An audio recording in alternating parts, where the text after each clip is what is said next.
Hello everyone, कैसे हैं आप लोग। आई होप कि आप सब लोग ठीक ठाक हैं।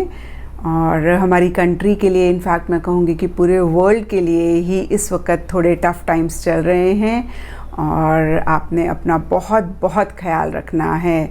हम सब लोग जानते हैं कि हमें अपना ख्याल कैसे रखना है। जब तक कि बहुत ज़रूरी ना हो आपने घर से बाहर नहीं निकलना है, और अगर आपको घर से बाहर जाना पड़ रहा है तो आप अपने साथ सैनिटाइज़र ज़रूर लेकर जाएं, मास्क अच्छे से पहने।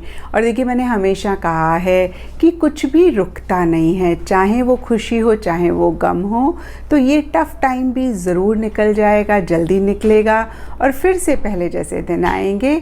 बस आप लोग अपना बहुत ख्याल रखें। और आप सब लोग मेरी प्रेयर्स में हैं। मैं रोज़ सुबह मेडिटेट करती हूँ तो आप सब लोगों को पॉजिटिव वाइब्रेशंस देती हूँ और यही दुआ करती हूँ कि सबकी हेल्थ बहुत अच्छी रहे।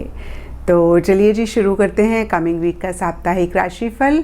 ये 24 मई से लेकर 30 मई तक की आपकी टैरो रीडिंग्स हैं, टैरो प्रेडिक्शंस हैं। और अगर अभी तक आपने इस चैनल को नहीं सब्सक्राइब किया है तो प्लीज़ लाइक, शेयर और सब्सक्राइब करें।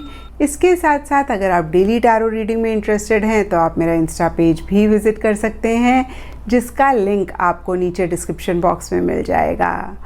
और दूसरी बात, इस रीडिंग को आप किसी भी साइन के हिसाब से देख सकते हैं। Sun sign, moon sign, ascendant या फिर नाम के हिसाब से भी राशियां होती हैं, उसके अकॉर्डिंग भी आप इस रीडिंग को देख सकते हैं।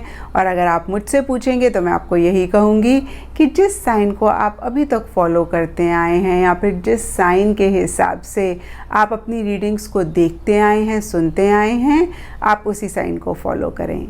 तो चलिए जी, शुरू करते हैं कमिंग वीक का साप्ताहिक राशिफल। तो चलिए टॉरस, आप लोगों के लिए देखें कि कमिंग वीक क्या लेकर आ रहा है, क्या एनर्जीज़ हैं। तो हमारे पास प्रोफेशनल फ्रंट के लिए कार्ड्स हैं सैक्रिफाइस एंड यंगर वुमेन।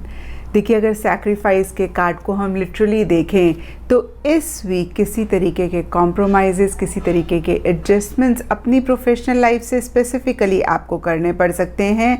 और इन जनरल के लिए अगर हम सैक्रिफाइस कार्ड को देखें तो कहीं ये कार्ड सरेंडर और लेटिंग गो वाली एनर्जीज़ में रहने के लिए कहता है। कुछ लोगों के लिए हो सकता है कि आप ऐसी एनर्जीज़ में हैं, और बाकी लोगों के लिए यहाँ पे एडवाइस या गाइडेंस हो सकता है, जहाँ पे अगेन मैं कहूँगी कि एक सरेंडर, एक लेटिंग गो वाली एनर्जीज़ में रहें। सरेंडर का मतलब ये होता है कि किसी चीज़ के लिए अगर हम कुछ नहीं कर सकते हैं बियॉन्ड द पॉइंट, तो हम यूनिवर्स पे फेथ रख के यूनिवर्स को ही सौंप दें और इस चीज़ को लेट गो कर दें। फॉर एग्ज़ाम्पल देखिए, अगर मई जून में नॉर्थ इंडिया में इतनी ज़्यादा गर्मी होती है और मैं सन के ऊपर यानी कि सूरज के ऊपर पानी डाल के उसको ठंडा करने की कोशिश करूं, तो आप सब लोग मुझे बेवकूफ़ कहेंगे, क्योंकि जितनी मर्ज़ी मैं कोशिश कर लूँ मैं सन को या सूरज को ठंडा नहीं कर सकती। तो यहाँ पे देखिए, जो भी सिचुएशन है उसको मैं अगर चेंज नहीं कर सकती तो बेस्ट यही है कि मैं इसको एक्सेप्ट कर लूँ। और देखिए, जो भी बहुत ज़्यादा गर्मी के आवर्स होते हैं या अगर मुझे बहुत गर्मी लग रही है तो मैं एसी ऑन कर लूँ, ज़्यादा पानी पीऊँ। इसी तरीके से कोई भी सिचुएशन इस वीक आपकी लाइफ में आती है, छोटी या बड़ी, अगर आप उसको चेंज कर सकते हैं तो बहुत अच्छी बात है। आप पूरा अपना एफ़र्ट लगा दें, पूरा अपना बेस्ट दें। लेकिन अगर आपको लगता है कि आप इस चीज़ को नहीं बदल सकते हैं तो आप यूनिवर्स को सरेंडर करके इस चीज़ को लेट गो करें। और अगर आप ऐसी एनर्जीज़ में रहेंगे तो ये वीक आप लोगों का ठीक ठाक जाएगा। और देखिए, एक और चीज़ सैक्रिफाइस का कार्ड कहता है कि इस वीक बहुत सब्र, बहुत पेशेंस के साथ चीज़ों को डील करना है। एक्टिवली किसी भी चीज़ में आप इन्वॉल्व ना हों, एक्टिवली किसी भी चीज़ में आप पार्टिसिपेट ना करें। थोड़ा सा चीज़ों को और समझने की कोशिश करें, थोड़ा सा चीज़ों को और अंडरस्टैंड करने की कोशिश करें, कोई भी एक्शन, कोई भी इनिशिएटिव लेने से पहले। और अगर ऐसा आप करते हैं तो ये वीक आपका ठीक ठाक जाएगा, अदरवाइज़ आप थोड़े से परेशान हो सकते हैं।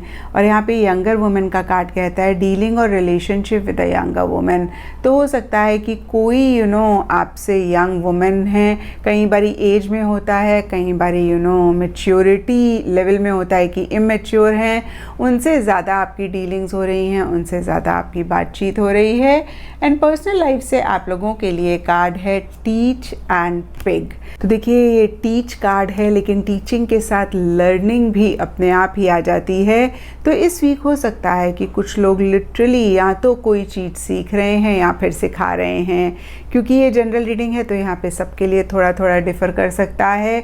कुछ लोगों के लिए ड्राइविंग हो सकता है, गाड़ी चलाना सीख रहे हैं, कुछ लोगों के लिए कुकिंग में कोई रेसिपी हो सकती है, कुछ लोगों के लिए पेंटिंग हो सकती है, या फिर अगेन मैं कहूँगी कि कोई भी चीज़ हो सकती है जिसको आप सीख रहे हैं या जिससे रिलेटेड आप अपनी स्किल्स, अपनी नॉलेज को और बढ़ा रहे हैं या फिर इन चीज़ों को आप सिखा रहे हैं। कुछ लोगों के लिए हो सकता है कि आप गाइडेंस, एडवाइस, काउंसलिंग या तो किसी को दे रहे हैं या फिर आप किसी से ले रहे हैं। और देखिए एक और चीज़ टीच का कार्ड कहता है, एट टाइम्स जो हमारे गुरु होते हैं उनकी लर्निंग्स को लेके, उनकी टीचिंग्स को लेके हम बहुत ज़्यादा रिजिड और फिक्सेटेड हो जाते हैं। यहाँ पे गुरु आपका बिलीफ सिस्टम भी हो सकता है, आपकी फैमिली, आपकी सोसाइटी भी हो सकती है। और देखिए इन्हीं फिक्सेटेड थिंकिंग की वजह से इश्यूज़ और मसले भी हमारी लाइफ में होते हैं। तो इस वीक अगर किसी भी चीज़ को लेके आप किसी भी लेवल पे परेशान हो रहे हैं तो ज़रूर आपने पॉज करके चेक करना है कि कहीं ऐसा तो नहीं है कि किसी चीज़ को लेके अगेन मैं कहूँगी आप बहुत फिक्सेटेड हो रहे हैं। और अगर आपको लगे ऐसा है तो इस चीज़ में भी एक फ्लेक्सिबिलिटी लेकर आनी है।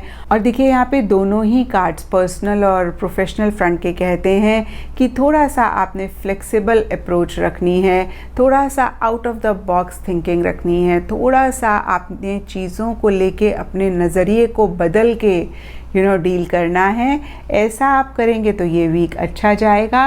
और देखिए यहाँ पे पिक का कार्ड कहता है बिवेयर ऑफ ग्रीड, और इस कार्ड को हम लिटरली देखें तो ये कहता है कि लालच से थोड़ा सा बचें। और यहाँ पे लालच सिर्फ गलत चीज़ों का ही नहीं होता, कभी कभी हम किसी के प्यार के लिए भी लालची हो जाते हैं, कभी कभी हम किसी की अटेंशन के लिए भी लालची हो जाते हैं। तो किसी भी चीज़ को लेके अगर आप लालच कर रहे हैं या फिर जितना आपके पास है आप उससे सेटिस्फाइड नहीं हो रहे हैं, आपको लगता है आपको और चाहिए, आपको और चाहिए, तो इस चीज़ को भी चेक करके इस वीक करेक्ट करना बहुत ज़्यादा इम्पॉर्टेंट है अगर आप चाहते हैं कि आपका वीक अच्छा जाए। और यहाँ पे गाइडेंस से आप लोगों के लिए कार्ड है टर्निंग पॉइंट, और टर्निंग पॉइंट का कार्ड देखिए दोनों ही कार्ड्स की एनर्जी से मैच करता है। ये कार्ड कहता है कि पुरानी चीज़ें जो आपको सर्व नहीं कर रही हैं उनको इस वीक लेट गो करना बहुत इम्पॉर्टेंट है, और नई चीज़ें जो आपकी लाइफ में आ रही हैं उनको एक्सेप्ट करना भी उतना ही इम्पॉर्टेंट है। या फिर मैं कहूँगी कि किसी चीज़ को एंड करके एक नई बिगिनिंग इस वीक अपनी लाइफ में आप ज़रूर करें, स्पेशली अगर पुरानी चीज़ आपको किसी भी लेवल पे परेशान कर रही है। और देखिए यहाँ पे एस्ट्रोलॉजी से आप लोगों के लिए कार्ड है प्लूटो, और इसके हिसाब से ऑरेंज एंड येलो कलर्स आप लोगों के लिए लकी रह सकते हैं। एंड सिग्निफिकेंट डेज आप लोगों के लिए इस वीक रहेंगे थर्सडे एंड संडे। तो ये था टॉरस आप लोगों के लिए कमिंग वीक का साप्ताहिक राशिफल। और नीचे मुझे कमेंट सेक्शन पे ज़रूर बताएं कि ये कितना आपके साथ रेजोनेट किया, कितना आप कनेक्ट कर पाए।